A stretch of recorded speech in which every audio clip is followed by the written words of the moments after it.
Hey traders, Gavin McMaster here from Options Trading IQ, just doing a quick market update. Just before we do, a quick reminder that everything discussed is for educational purposes only, is general in nature and does not take into account your personal circumstances. So the S&P 500 had a nice little bounce today, closed near the high of the day, so that's quite positive. We found support right around that previous gap level back here from November, so definitely some positive action today. Now we are below the 50-day moving average, so that's the main concern at the moment, and we've put in a series of lower highs. But all in all, some positive action today. We've only got 19% of stocks above the 50-day moving average. That is a level where we have bounced in the past, so getting to sort of extreme readings. And we're still holding at about 54% of stocks above the 200-day moving average. So that's a good thing. Generally in a bull market, we want this to stay above about 50%. The advanced decline line, not a lot to gain from this indicator. And the VIX started to pull back a little bit today, so that's a good sign. But we have been steadily rising since early December.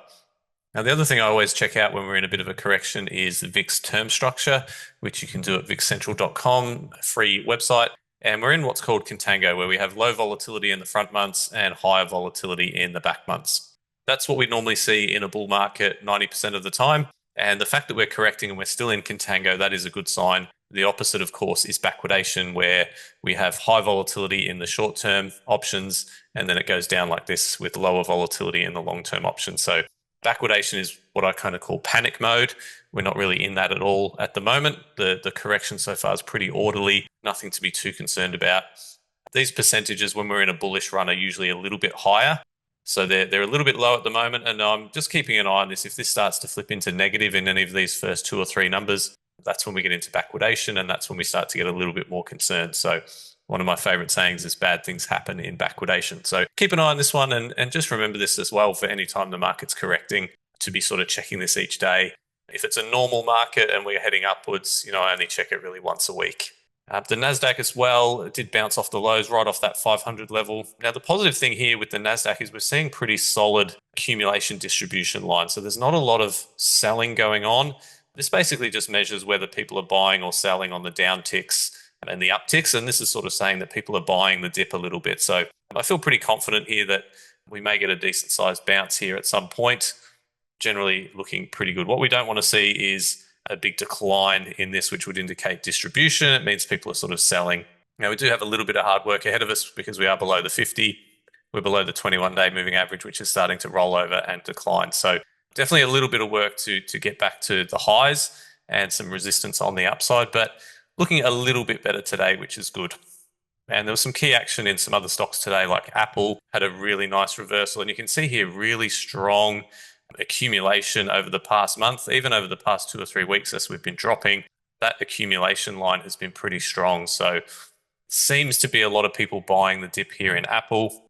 NVIDIA looks pretty similar as well, fairly strong accumulation distribution line. And we're coming into earnings now as well, so that's going to be a big driver over the next few weeks. And we've got some important inflation numbers coming out this week, particularly CPI on Wednesday. So that's going to be a big factor that's going to determine how we trade from here. A couple of other things I like to check is bar chart screeners. So I have a couple of screeners here to see which stocks are breaking above or below a 20-day moving average. And this can be a great way to just gauge the overall market strength. And we're seeing only 3 or 4 stocks with a sell indicator, which means they've crossed below the 20-day moving average, and quite a lot of buys. So there's a bit of strength today in the market, which is really good.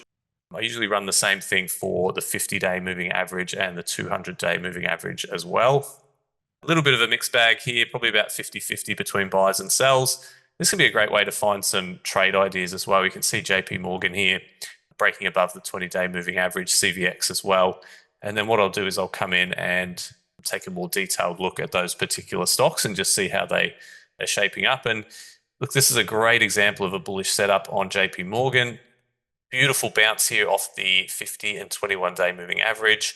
Closed near the highs, really bullish candle. And that RSI 50 level is kind of holding a support, which is what you want to see in a strong stock. And some significant outperformance today, up 1.81%. So that's a really strong looking stock right there, JP Morgan.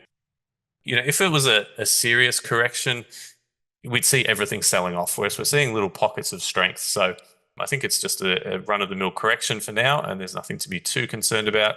CVX has had a nice break above all three moving averages here, but it did close off the highs of the day, but still looking reasonably strong there.